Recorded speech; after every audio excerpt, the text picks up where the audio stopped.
இன்றைக்கி நம்ம வீட்டில் குலாப் ஜாம் தான் ரெடி ஆகிட்டு இருக்கு. செம்ம பதமாக இதமாக சக்கரை பாவில் போட்டு ஊற வச்சு செம்மையாக செஞ்சிட்ருக்காங்க.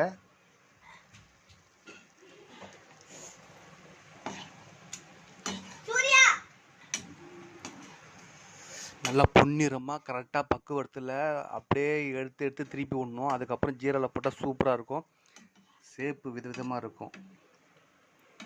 இதை பாருங்கள், தனியாக கிணத்துல தச்சுருக்கோம். இதோட ஃபுல் டிஸ்கிரிப்ஷன் வந்து கொடுத்துருக்கேன், சரிங்களா? மறக்காமல் பாருங்கள். இதோட ஃபுல் வீடியோ வந்து உங்களுக்கு இதில் வரும், ஸ்கிப் பண்ணாமல் பாருங்கள்.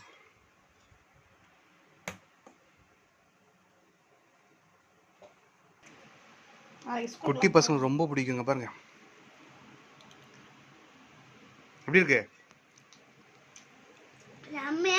பா, எப்படி எம்மி எம்மி சாப்பிட்றாங்க பாருங்க.